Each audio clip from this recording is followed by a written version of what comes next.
Libro La mayor esperanza. Prepárate para una nueva vida. Escrito por Luis Goncalves y Diogo Cavalcanti. Capítulo número 6. Una onda global. En apenas un minuto, la gente de todo el mundo mira 4 millones de videos en YouTube y comparte más de 460.000 publicaciones personales en Twitter. En la misma fracción de tiempo, los usuarios comparten alrededor de 530.000 fotos en Snapchat y otras 50.000 en Instagram. Al mismo tiempo, se hacen 18 millones de consultas sobre el clima y otras 3,6 millones de búsquedas en Google, mientras 46.000 usuarios de Uber solicitan un viaje. También se envían 103 millones de correos electrónicos de spam, y Amazon, la mayor empresa minorista de Internet, factura más de 260 millones de dólares. Todo esto en solo 60 segundos. Ahora, piensa en un día entero, con sus 1440 minutos. Es casi imposible concebir mentalmente el volumen de la información generada y enviada en apenas 24 horas, algo en torno a 2.5 quintiles de bytes. Son cantidades tan exageradas, con tantos ceros, datos y dólares en movimiento, que no logramos comprenderlo, juntar todo en el aire y formar un cuadro mínimamente comprensible. Es una masa extraordinaria, veloz e inestable que va de aquí para allá en todo el mundo. Se trata de una cantidad tan abrumadora de información que corta el tiempo y el espacio, que no alcanzamos a formarnos un juicio sobre ella. Con más de la mitad de la población mundial conectada a Internet y cientos de millones de ordenadores que integran la red mundial cada 100 años, estos números no dejan de crecer. Recibimos y generamos información como nunca. Alcanza con considerar que el 90% de los datos existentes hoy fueron producidos en los últimos 2 años de la historia humana. Para tener una idea, solo sobre la muerte del león Cecil en el lejano Zimbabue se escribieron 3.2 millones de artículos periodísticos. Vivimos en la era de la información y para tener éxito en la vida hay que estar bien informados y saber navegar con seguridad en el agitado océano digital. Como hemos visto en el capítulo número 3, las fake news son una grave amenaza para los países y para cualquier persona. Pero el desafío no es solamente ese. Constantemente somos monitoreados por grandes corporaciones que mapean y almacenan cualquier información pequeña sobre nuestra vida. ¿Dónde vivimos? ¿En qué horario dormimos? ¿Dónde trabajamos? ¿Cuál es el trayecto que más utilizamos? ¿Qué videos miramos hasta el final? ¿Cuáles son nuestras preferencias políticas y religiosas? Los patrones de consumo y las opiniones, en una interminable lista de huellas digitales que dejamos en Internet.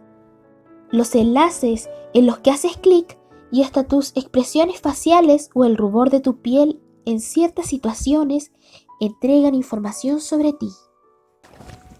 Para Franklin Ford, autor del libro Un mundo sin ideas, no tenemos idea de cuán vulnerables somos en las redes sociales y en Internet como un todo. Las grandes corporaciones monitorean lo que hacemos en la red y emprenden un intenso trabajo de cruce de datos, buscando montar un perfil individual que les permita anticiparse y ofrecer algo que deseamos o incluso utilizar ese deseo para conducirnos a una acción esperada por ellas. Al poseer estos datos, estas empresas crean algoritmos que se utilizan para sugerir la próxima película, las próximas publicaciones o el feed de noticias. Envuelven al usuario con lo que le gusta, pero eso acaba dificultando el contacto con otras ideas sobre el mismo tema. De alguna forma, esto refuerza la burbuja de creencias y prejuicios en que la gente está sumida, y se acentúa el clima de polarización actual. Según Ford, esa arquitectura invisible de control amenaza nuestra capacidad de pensar libremente, es decir, afecta aquello que nos hace humanos. Con sus feeds de noticias, fotos y publicaciones, las grandes redes sociales alimentan la mente de los usuarios con datos al gusto del cliente. Hacen que el usuario permanezca el mayor tiempo posible conectado y se convierta en un dependiente psicológico. Ford utiliza esta comparación al referirse al mismo proceso ocurrido en la industria de la comida rápida en los últimos 50 años.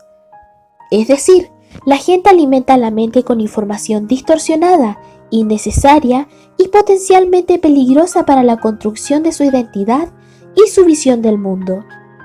Según Yuval Hariri, no existe libre albedrío si las personas que utilizan las redes sociales son manipuladas por ellas.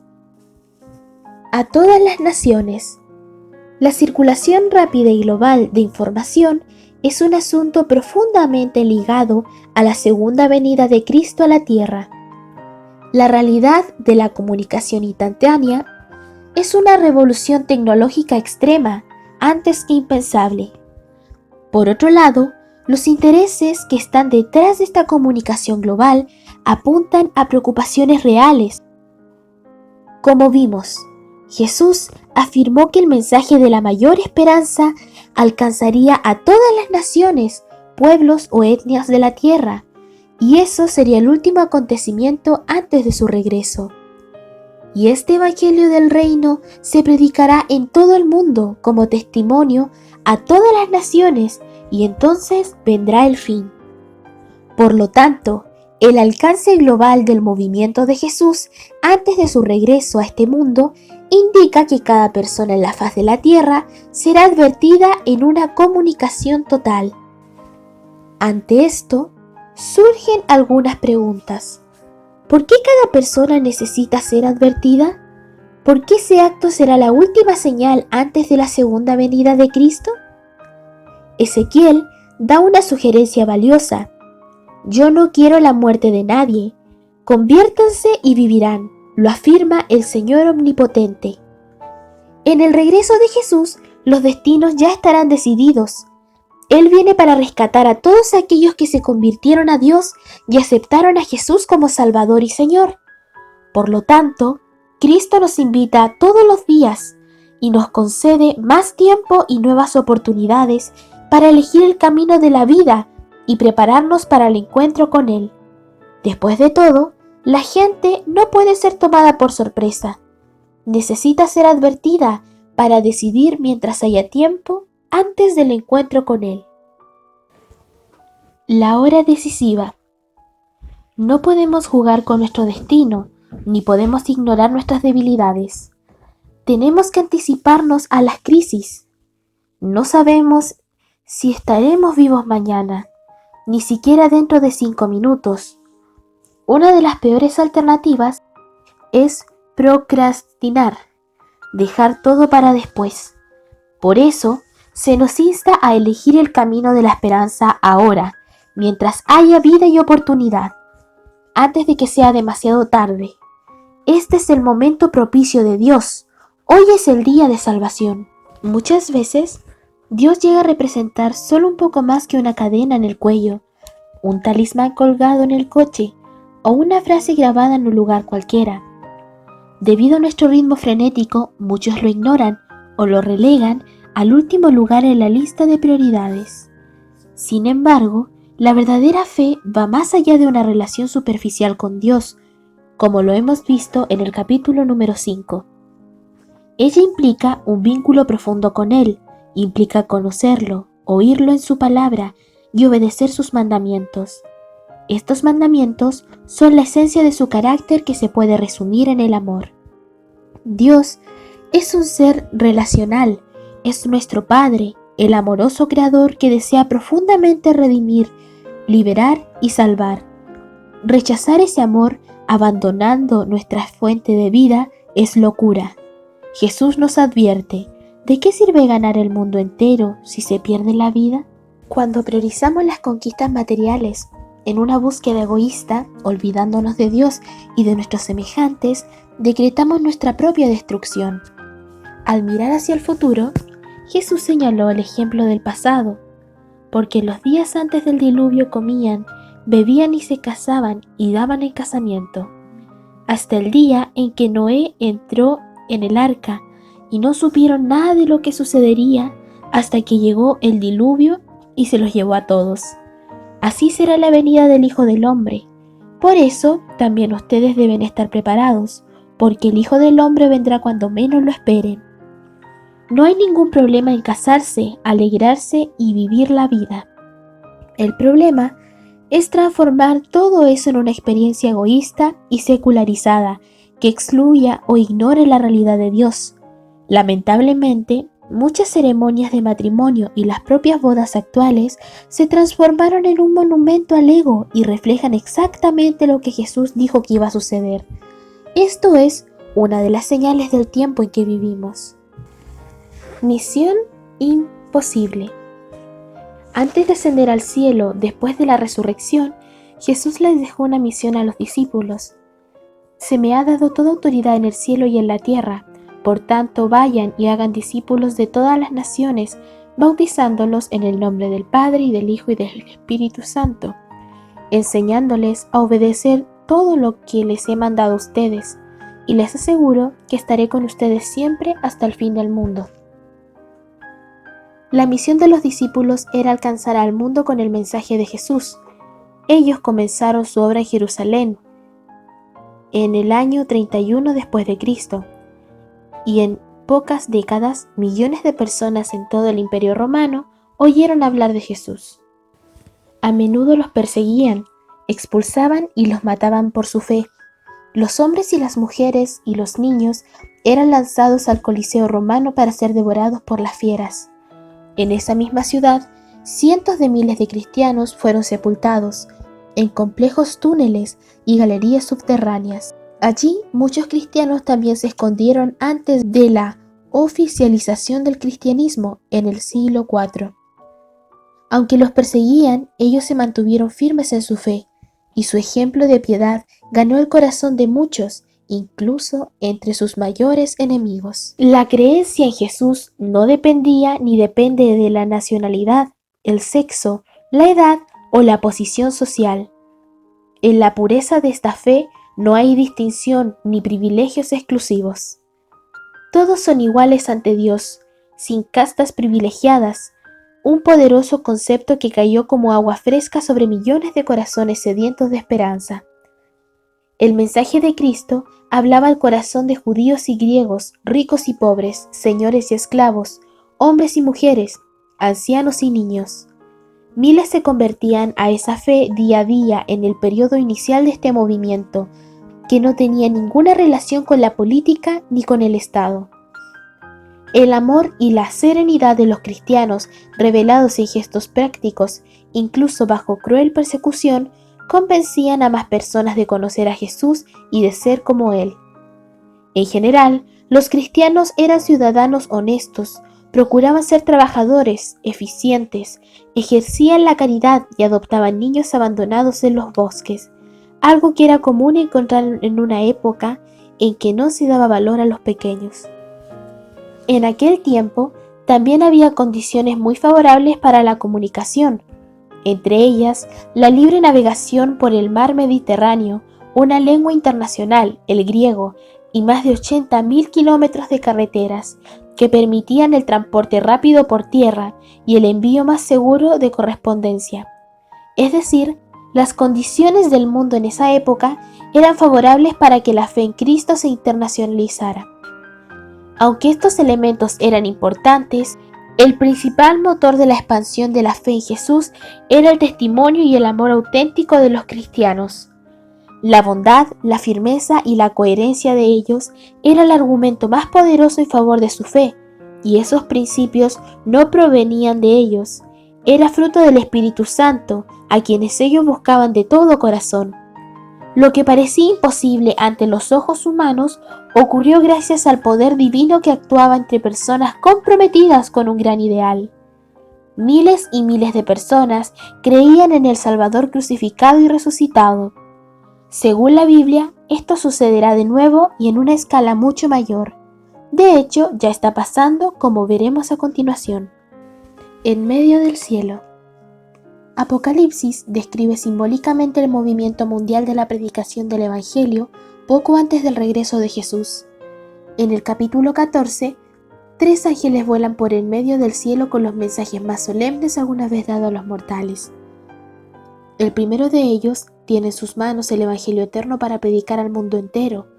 Luego vio otro ángel que volaba en medio del cielo y que llevaba el Evangelio eterno para anunciarlo a los que viven en la tierra, a toda nación, tribu, lengua y pueblo, diciendo a gran voz: Temed a Dios y dadle gloria, porque la hora de su juicio ha llegado, y adorad a aquel que hizo el cielo, la tierra, el mar y los manantiales.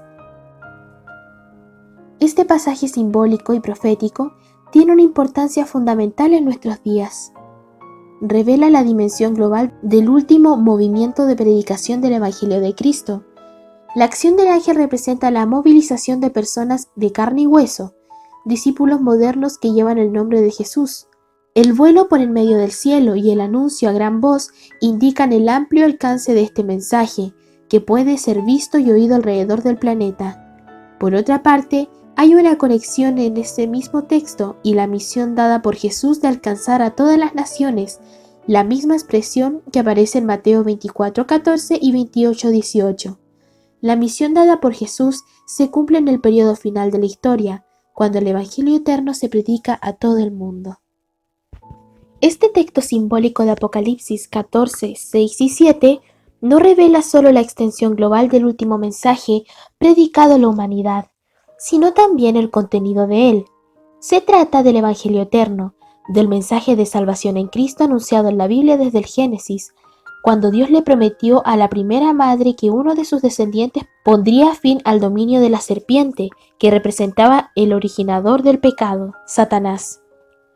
El Evangelio eterno estaba presente en los sacrificios desde los patriarcas, pasando por Abraham, Isaac, Jacob y todos aquellos que inmolaban a los corderitos que simbolizaban al Cordero de Dios, que quita el pecado del mundo.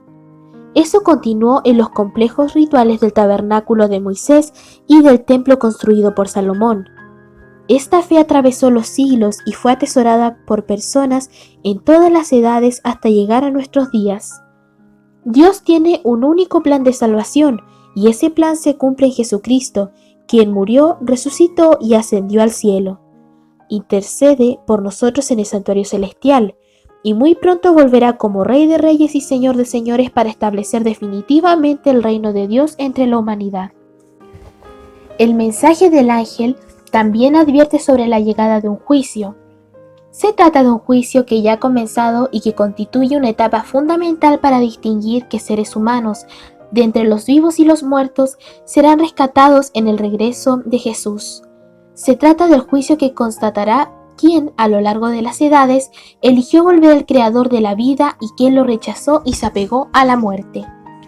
Para nosotros, que vivimos en el periodo más cercano a la segunda venida, ese mensaje tiene una importancia crucial. Cada día, con nuestros pensamientos, palabras y acciones, estamos decidiendo individualmente nuestro destino. Este mensaje llama a todos a adorar al que hizo el cielo, la tierra, el mar y los manantiales. Es decir, exhorta al mundo a adorar al Creador.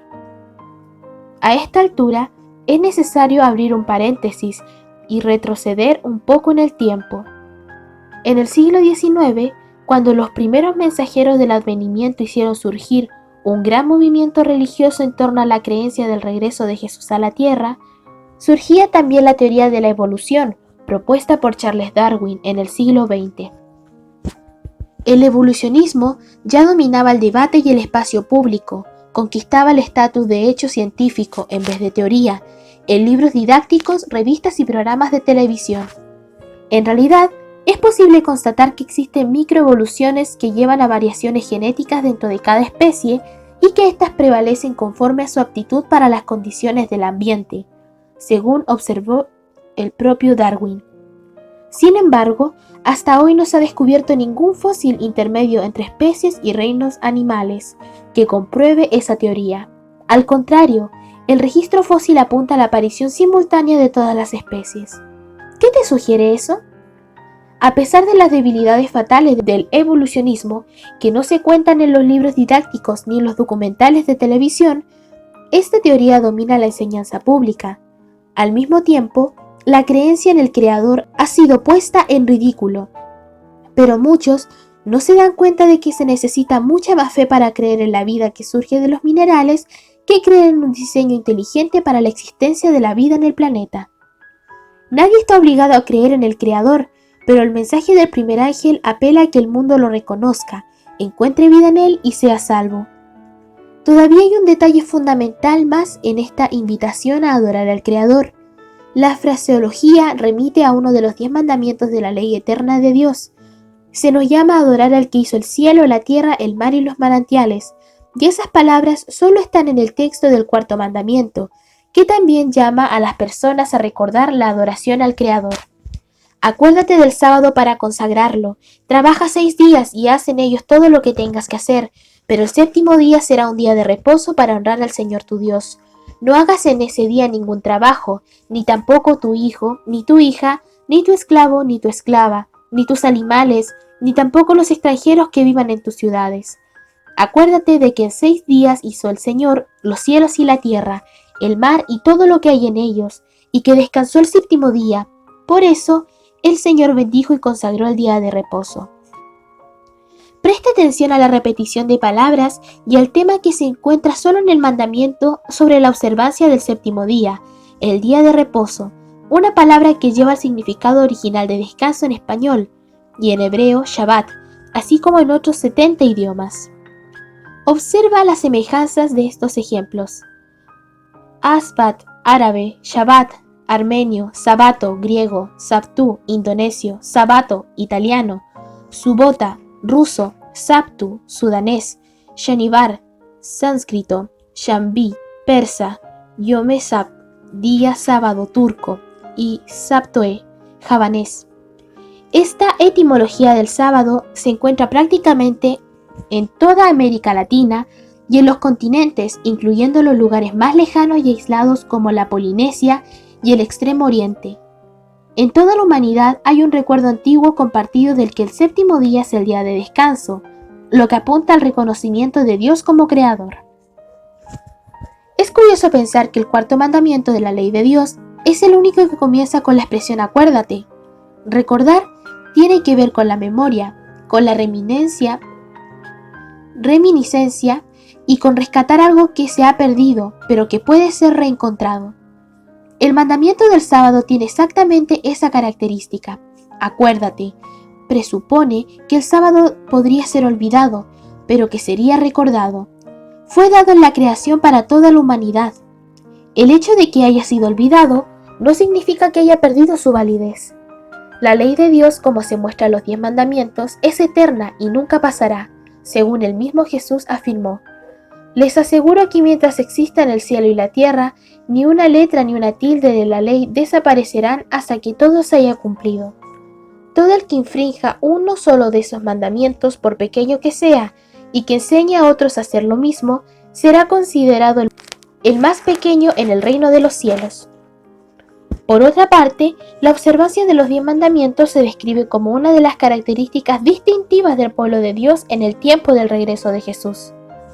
En el contexto de la predicación mundial del Evangelio, simbolizada por el mensaje de los 3 ángeles, el pueblo remanente de Dios en la tierra se presenta como los que obedecen los mandamientos de Dios y tienen la fe en Jesús. Observa que ellos no solo tienen fe en Cristo, sino también guardan todos los mandamientos de Dios, y no los mandamientos creados por las religiones y las tradiciones humanas. En este punto, el mandamiento del sábado está en el ojo del huracán, pues fue y sigue siendo el mayor blanco de discusión y adulteración a lo largo de la historia.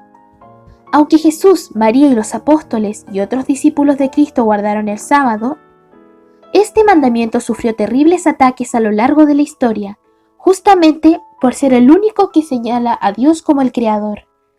El emperador romano Constantino, en 321 después de Cristo, oficializó el primer día de la semana como el día de descanso y veneración del sol. Poco después, en el Concilio de Nicea, fue adoptado oficialmente por los cristianos. Posteriormente, en el Concilio de la Odisea, la observancia del sábado fue prohibida oficialmente en la religión cristiana romana. Desde entonces, el domingo ha sido venerado como día de observancia, incluso por muchas otras iglesias. Por ende, mediante la estatización y la paganización del cristianismo en el siglo IV, el sábado fue adulterado y proscrito, cumpliendo la profecía de Daniel 7:25, de que un poder religioso dominaría por más de 1000 años y haría todo para cambiar los tiempos y la ley. La última invitación. El último mensaje para ser anunciado por el pueblo de Dios es el Evangelio eterno de salvación y gracia, por el sacrificio de Cristo en la cruz del Calvario.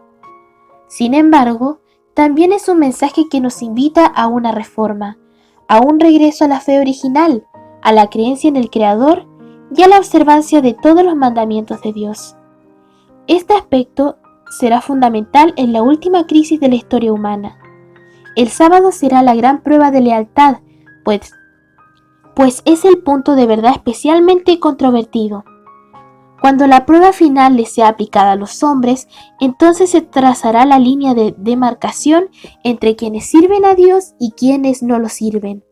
Mientras que la observancia del falso día de reposo, en obediencia a la ley del Estado, será una declaración de obediencia a un poder que está en oposición a Dios, la observancia del verdadero día de reposo, el sábado, en obediencia a la ley de Dios, será una evidencia de lealtad al Creador. Dios levantó un movimiento en la tierra para rescatar el mandamiento olvidado. Este movimiento ha predicado el Evangelio eterno en todos los continentes desde hace más de un siglo. Busca cumplir la misión encomendada por Jesús de anunciar el Evangelio a toda criatura, a todas las naciones y lenguas del mundo. En la actualidad, está presente en más de 200 países y mantiene miles de iglesias e instituciones educativas, cientos de hospitales, decenas de editoriales que distribuyen libros a millones, incluyendo este libro, redes de comunicación y una ONG global de asistencia social llamada ADRA, ministerios como el de las lanchas en la Amazonia y el de la aviación para alcanzar a los pueblos más aislados de la Tierra. Millones de personas en todo el mundo están comprometidas con este ideal. Este movimiento predica el advenimiento de Jesús, su segunda venida a este planeta. Surgió con el fin de preparar un pueblo para este momento grandioso.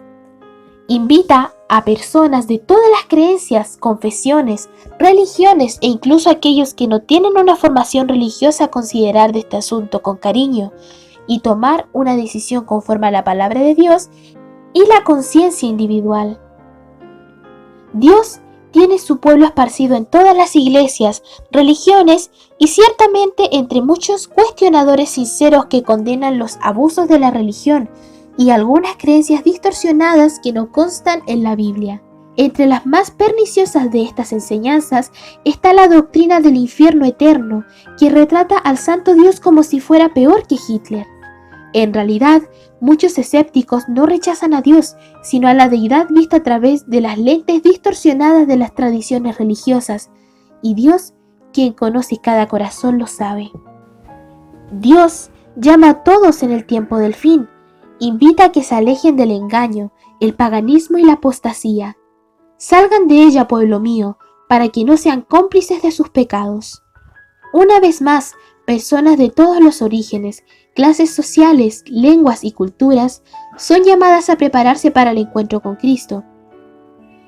Muchos están buscando a Dios con todo el corazón y orando por un poderoso reavivamiento que restituya el verdadero amor y la fidelidad que los cristianos tuvieron al inicio del movimiento de Jesús. Estas oraciones ya están siendo respondidas y Dios ha realizado cosas extraordinarias alrededor del mundo. Milagros auténticos, sueños y otros acontecimientos inusitados han despertado a muchas personas al estudio de la Biblia y a conocer al Salvador. El Evangelio eterno ya está siendo predicado en todo el mundo. Así como en las carreteras romanas del siglo I, las tecnologías modernas de comunicación permiten que el testimonio de Jesús alcance rápidamente a gente de todas las lenguas y los pueblos. Mientras que muchos se entregan a los placeres y al fanatismo, otros abrazan el llamado divino y dedican su vida a Dios. Encuentran el verdadero sentido al aceptar el desafío de la misión que Jesús les confía. Se entregan de corazón a la tarea de anunciar el último mensaje de gracia y salvación a sus vecinos, sus amigos y sus parientes. Comparten el pan y el agua de vida que los alimenta y se sienten felices de experimentarlo. Son discípulos modernos que anuncian la segunda venida de Cristo, así como los apóstoles anunciaban su resurrección. En los caminos de la historia humana, Dios permitió que llegáramos a una época en que más que nunca es posible hablarle al mundo. No importa quién seas, tu voz puede ser escuchada, pero ante todo, las acciones prácticas hablan más alto. El ejemplo silencioso de un amor cristalino, desinteresado, que no quiere llamar la atención para sí, es el testimonio irresistible de un corazón transformado por el amor de Dios. La gente quiere encontrar paz, tener esperanza y verdadera felicidad. La buena noticia es que eso está a nuestra disposición ahora. Te invitamos a encontrar respuestas en un lugar especial. Visita una iglesia adventista del séptimo día cercana. Regresa a Dios. Aléjate de lo que no es bueno y únete al movimiento que ya está iluminando al mundo. Bueno amigos, esta ha sido la lectura del libro La Mayor Esperanza, Prepárate para una nueva vida. Los esperamos el día de mañana.